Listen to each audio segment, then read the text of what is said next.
முல்லை பெரியார் அணை எம்ஜிஆர் துரோகம் செய்தாருங்கிறது. தமிழ்நாடு முதலமைச்சர் மக்கள் கழகம், கேரள முதலமைச்சர்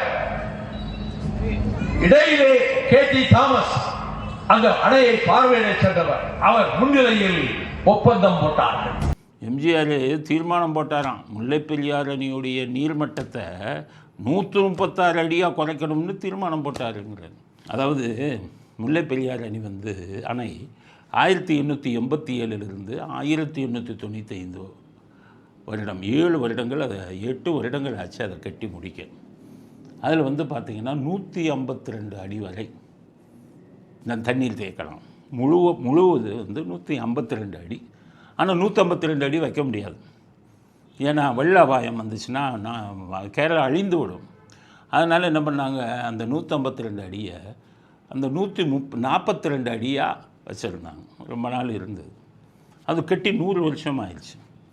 எம்ஜிஆர் முதலமைச்சராக இருக்கும்போது 1979 கேரள பத்திரிகையில் என்ன வந்தது, கேரளாவுக்கு ஆபத்தா, முல்லை பெரியார் அணையில் 142 அடிக்கு வச்சுருக்காங்க, கட்டி 100 வருஷம் ஆயிடுச்சு, இன்னுமே வச்சுருந்தா நாளைக்கு திடீர்னு அணை உடைந்தால் என்ன ஆகுறதுன்னு போட்டாங்க.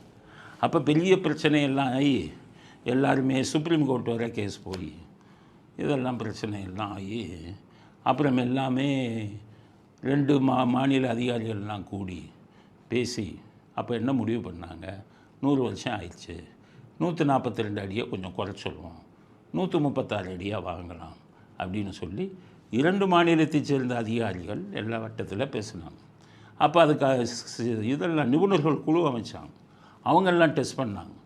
பண்ணிவிட்டு இது நல்லா தான் இருக்கானே, இருந்தாலும் ஒரு 6 அடியை குறைச்சிடலாம், வயசாகிடுச்சு, 100 வருஷம் ஆயிடுச்சு அப்படின்னு முடிவு பண்ணாங்க. இதுதான் நடந்தது. இதில் எம்ஜிஆர் எந்த ஒப்பந்தத்துலேயும் கையெழுத்து போடல. பாவம், நீ 142 136 குறைன்னு சொல்லலை. உச்சநீதிமன்றம், மற்ற நிபுணர்கள் குழு, 2 மாநிலங்களின் அதிகாரிகள், PWD ஆஃபீஸர்ஸ் எல்லாம் ஸ்டடி பண்ணிவிட்டு முடிவுக்கு வந்தாங்க 136 அடி பாதுகாப்புக்காக வைக்கணும். அந்த 136 அடி தான் இன்று வரை இருக்கிறது. இந்த 136 அடியை தேக்கி வைக்க வேண்டும் என்பது எம்ஜிஆர் எடுத்த முடிவல்ல. எம்ஜிஆர் எந்த ஒப்பந்தத்திலையும் கையெழுத்து போடவில்லை. வைகோவுக்கும் சொல்கிறேன், சீமானுக்கும் சொல்கிறேன், 2 பேர் சேர்ந்து நிறுவிங்க. எம்ஜிஆர் கையெழுத்து போட்டார் ஒப்பந்தத்தில், நிறுவிங்க. நான் அது இப்போ நீங்கள் சொல்கிறது பொய்யை நிரூபிச்சிட்டா 2 பேரும் பொது வாழ்க்கையை விட்டு போயிடணும். நல்லா உள்ளதை பேசுங்க மக்கள்கிட்ட.